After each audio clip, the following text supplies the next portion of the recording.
Today's workout begins with the pull-up. For the pull-up, we're going to go over to our bar. We get an overhand grip. In our case, we have these neutral grips. We'll use those. We got a nice strong grip. Hang from the bar. Take your feet off the ground. Get a nice hang. Now, lean back. Drive the elbows down and back. You'll get to a nice high position at the top. Go all the way down to straight arms without touching the feet. That's important on the pull-up. Scaling down for this pull-up, if you have trouble doing a full pull-up, you can use a stool or a chair. Stand up on that stool or chair. We'll work on the negative, on the eccentric motion. So you'll hop up, hold yourself up at the top, control down slow as possible, back to that hang position. Don't touch the floor, don't touch the chair. Keep those legs bent, full hang position. Scaling up on this, there's only a few reps on the pull-up today. You can put a dumbbell between your thighs, cross your legs. You could also use a backpack loaded up with items and do a weighted pull-up. Our second movement today is the push-up. Push-up, get into a nice strong plank position. Bring your chest down to the floor. Elbows will angle in towards the sides. Face is off the ground, chest is on the ground. Press back up, push the floor away.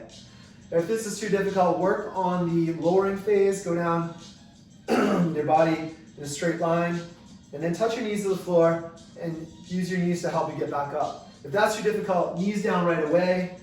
Go down with the knees, keep the knees down as you press up. And get back into that plank every time is a good idea. Making the push-up more difficult, if it makes sense for this workout, you can put a loaded backpack like you might have used on the pull-up, or even a plate if you have a plate available on your back to weight that down. Our third movement is a squat clean today. We're going to go over the squat first. We're doing this with dumbbells today.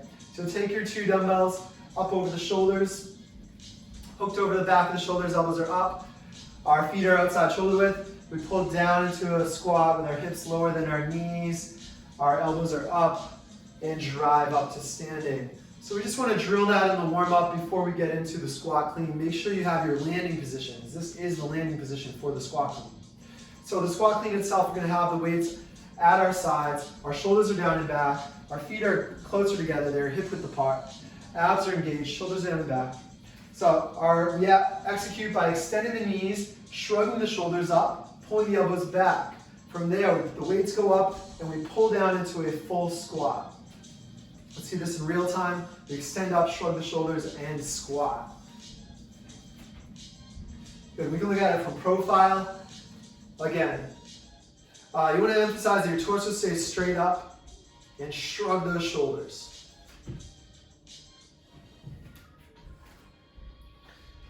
Good. Our final movement today, we're going to lay flat on our backs. We're doing a lying tuck up, lying hollow tuck up. So we start with our legs extended, our arms extended back. From there, we're pulling the knees into the chest, the arms to the sides, and we're tucking up into a ball.